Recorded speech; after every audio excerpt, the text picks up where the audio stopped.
How to get the perfect golf shaft. For many of you, that question hasn't been answered, and you really do need to answer it to get the best performance from your golf clubs. There's no point spending £300, £400 on a driver if you've got a terrible shaft, because you're going to get really sub-optimal performance.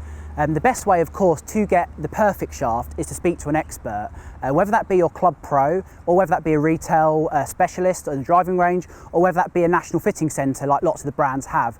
Those type of people will have the equipment and the knowledge to really guide you down the right path to the perfect shaft choice.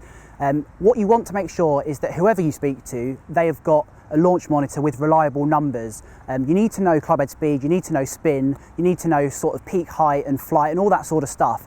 If they haven't got that on their side, you've really got to be sceptical about what they're actually offering you in terms of provable data. So let's start by looking at driver, because that's obviously a very important club in the bag that a lot of golfers will be fitted for. And if you haven't been fitted, that's probably the one that you're actually most interested in getting fitted for, to see, can you get some extra yards the next time you play against your mates? Can you get a bit more control, a few more fairways? I'd certainly like a few more fairways in my game. When you choose your driver shaft, and when you're advised on your driver shaft, you'll probably start with weight and flex, because that's the most common sort of thing to look at. The two go hand in hand quite a lot, so you might hear them discussed similarly, but they can differ. You can get sort of stiff and light, and you can get regular and heavy, but in general they're quite similar. If we're talking generalisations, then we should really say that faster swinging players, so your tour pros, your low handicap golfers, will favour firmer shafts, heavier shafts, X flexes, stiff flexes, and that's because they create more club head speed, they create more spin in general, and they need to control those things, because if they don't control them, they're going to see shots fly up in the air too high, they're going to drop out the sky, they're not going to get that beautiful rainbow flight that's going to give them that distance that better players tend to be known for. At the other end of the scale, you'll get slower swinging players, beginners, older players perhaps, that don't create that same raw club head speed. And those sort of players can generally find more benefits from lighter weight shafts. They just give them a little bit more launch, a little bit more speed, and they can help them optimise their ball flight. So rather than falling out the sky with short carries, they get that little bit more carry and a bit more roll because of that. So that can really help their games. Again, those players don't tend to generate too much spin, so a lighter shaft can help them just get a bit more spin and a bit more optimal performance. If we move on to fairway woods and hybrids, it's very much a similar story in terms of spin, control, power. So your fitting expert, whoever you choose to speak to, they should be able to advise you. Something that I'd certainly advise from my previous experience is, where possible, match up the shafts in your fairway wood and your driver.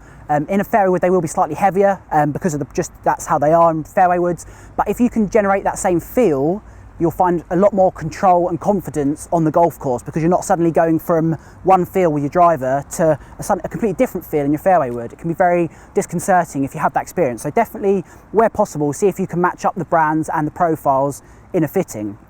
Let's look at irons now, because with irons, it's a little bit of a different club. You've got to think about control, distance, trajectory a bit more than you do with driver, because you're trying to hit a very specific number rather than just get it down there and sort of get it straight.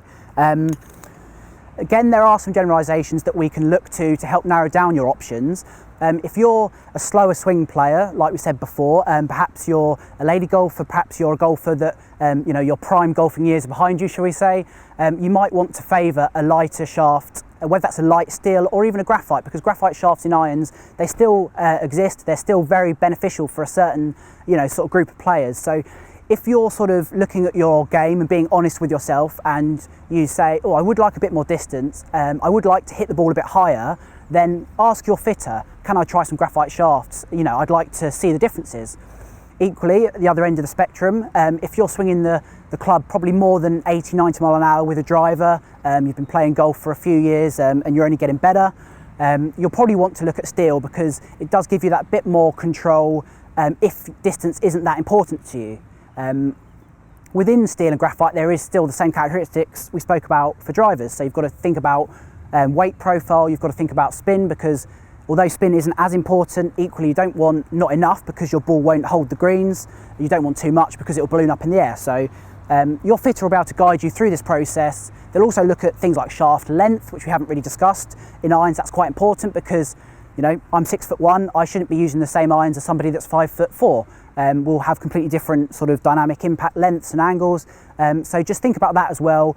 Your fitter should look at that, but if they don't, just make sure they check your shaft length. It's obviously an important factor. And finally, let's talk about wedges. There is a truth we should probably tell you, the wedges, that the shaft is less important than the driver, less important than irons.